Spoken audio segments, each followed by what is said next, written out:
ছোট্ট ভিডিওতে আমরা হ্যান্ডের সম্পূর্ণ অ্যাটম জানার চেষ্টা করব। এটা হচ্ছে রেডিয়াস বোন, হাতের সব থেকে বড় বোলিং কামে।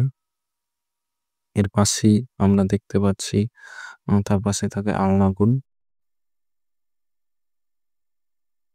এরপরে এই বোনের নিচের দিকে থাকে 8টা কার্পাল বোন, ছোট ছোট থাকে 8টা carpal bone. Scaphoid, lunate, triquetral, pisiform, trapezium, trapezoid, capitate and hamate. এরপরে থাকে কার্পালের পরে মেটাকার্পাল বোন। মেটাকার্পাল বোন থাকে 5টি।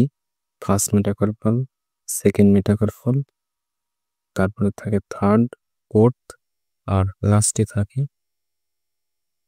ফিফথ মেটাকার্পাল বোন। মেটাকার্পাল বোনের পরে থাকে ফ্যালেঞ্জেস। ফ্যালেঞ্জেসের 3টে ভাগ থাকে। প্রক্সিমাল ফ্যালেঞ্জেস, যেটা শুরুর দিকেই থাকে প্রক্সিমাল ফ্যালেঞ্জেস, একদম লাস্টের দিকে থাকে ডিস্টাল ফ্যালেঞ্জেস, মাঝের দিকে থাকে আমাদের মিডল ফ্যালেঞ্জেস।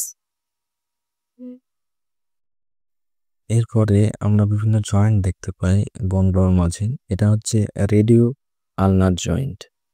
রেডিও কার্পাল জয়েন্ট হচ্ছে রেডিয়াস এবং কার্পাল বোনের মধ্যে যে জয়েন্ট থাকে রেডিও কার্পাল জয়েন্ট। আলনা এবং কার্পাল বোনের মধ্যে থাকে আলনো কার্পাল জয়েন্ট। আর হচ্ছে কার্পাল এবং মেটাকার্পাল বোনের মধ্যে থাকে কার্পো মেটাকার্পাল জয়েন্ট। মেটাকার্পাল ফ্যালেঞ্জিয়াল এবং মেটাকার্পাল ফ্যালেঞ্জিয়াল জয়েন্ট করা যায়। এটাতে একটা ছোট্ট বোন থাকে, সেটা হচ্ছে সিসাময়েড বোন। এটাই ছিল আমাদের হ্যান্ডের অ্যানাটমি। এখানে আমরা হ্যান্ডের সম্পূর্ণ অ্যানাটমি জানলাম, যেটা আমাদের এক্সের জন্য খুব প্রয়োজনীয়। ভিডিওটি ভালো লাগলে লাইক করুন, সাবস্ক্রাইব করুন।